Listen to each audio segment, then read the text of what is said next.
జువ్వలు తిన్న fishing harbour నేడు సాకారమైందని MLC బీదా రవిచంద్ర అన్నారు. జువ్వలు తిన్న ఫిషింగ్ హార్బర్ నిర్వహణపై వస్తున్న అపోహలను ఎమ్మెల్సీ బీదా రవిచంద్ర కొట్టిపారేశారు. నెల్లూరు కలెక్టరేట్లో జరిగిన మీడియా సమావేశంలో ఆయన మాట్లాడుతూ ఈ హార్బర్ను కేవలం మినీ జెట్టీగా కాకుండా 288 కోట్ల రూపాయలతో ఒక మెగా హార్బర్గా చంద్రబాబు నాయుడు ప్రభుత్వం నిర్మించిందని గుర్తు చేశారు. హార్బర్ను ప్రైవేటు సంస్థలకు అప్పగిస్తున్నారంటూ వైసీపీ చేస్తున్న ప్రచారం శుద్ధ అబద్ధమని ఆయన మండిపడ్డారు. మత్స్యకారుల వేటకి గాని వారి ప్రయోజనాలకు గాని ఎటువంటి ఆటంకం కలగకుండా ప్రభుత్వం పూర్తి బాధ్యత తీసుకుంటుందని ఆయన భరోసా ఇచ్చారు.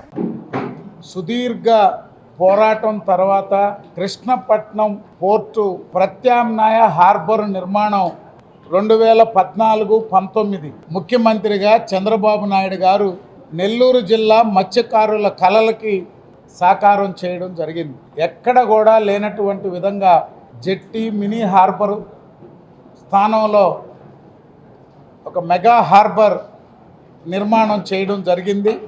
మినీ హార్బర్ నుంచి మెగా హార్బర్ నిర్మాణానికి మార్పు క్రమంలో 2017లో హార్బర్తో పాటుగా అక్కడ ఒక అనుబంధ పరిశ్రమల కేంద్రంగా చేస్తే బాగుంటుంది అనేటువంటి ఆలోచనతో ఈ యొక్క హార్బరు 30 కోట్లు, 30 నుంచి 50 కోట్లు, 50 నుంచి 133 కోట్లు, చివరికి 288 కోట్ల రూపాయలతో రాష్ట్ర ప్రభుత్వం, కేంద్ర ప్రభుత్వం నిర్మాణం చేసేదానికి 2018-19లో నిర్ణయం తీసుకొని మంజూరు చేయడం జరిగింది.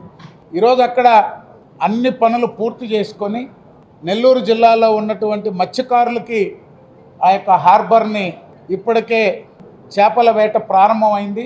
త్వరలోనే ప్రభుత్వం, స్థానిక నెల్లూరు జిల్లా బోట్ల అసోసియేషన్ కానీ స్థానికులు కానీ అందరూ కలిపి ఏ విధంగా నిర్వహించాలనేది అధికారులు, స్థానిక శాసనసభ్యులు కృష్ణారెడ్డి గారు, బోర్డు చైర్మన్ సత్య గారు, కలెక్టర్ గారు అందరూ కలిసి ఒక నిర్ణయం తీసుకొని పూర్తి స్థాయిలో హార్బరు నిర్వహణ జరగబోతుంది.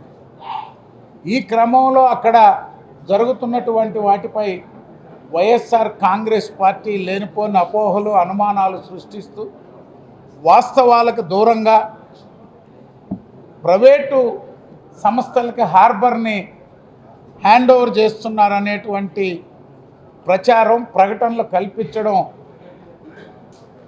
ఇది ఏవి కూడా వాస్తవం కాదు.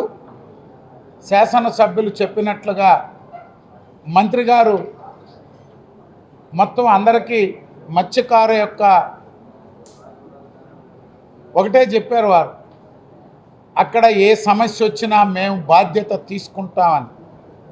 ఈ జిల్లా గురించి, బోట్లో నిర్వహణ గురించి, మన మత్స్యకార గ్రామాల గురించి సంపూర్ణ అవగాహన కలిగినటువంటి కొల్లు రవీంద్ర గారు, మంత్రి గారు, వారు గతంలో 5 సంవత్సరాలు మంత్రిగా మనకు ఎంతో చేశారు.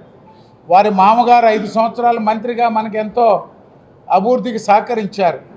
ఈరోజు శాసనసభ్యులు కృష్ణారెడ్డి గారు, వారికి ఆ హార్బర్పై సంపూర్ణ అవగాహన ఉంది.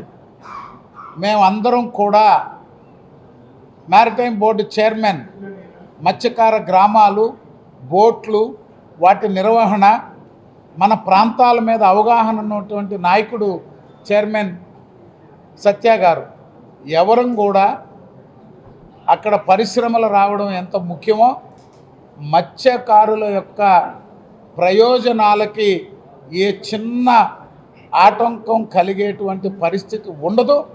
ఏదైనా సమస్య వచ్చినా వాటిల్ని పూర్తి బాధ్యత తీసుకొని ఎమ్మెల్యే గారు, నేను, మంత్రి గారు, చైర్మన్ గారు, కలెక్టర్ గారు అందరం కూడా, ఎందుకంటే ఇది మనకి ఒక కొత్తగా ఒక పెద్ద హార్బర్ నిర్మించుకున్నాం. వాటి నిర్వహణ సమయంలో అనేక సమస్యలు వస్తుంటాయి మనకి. వాటన్నిటిని పరిష్కరించి హార్బర్ని నిర్వహించడంతో పాటుగా మన ప్రాంత ఉపాధి కల్పన కోసం అందరం బాధ్యత తీసుకుంటామని చెప్పి తెలియజేస్తాం.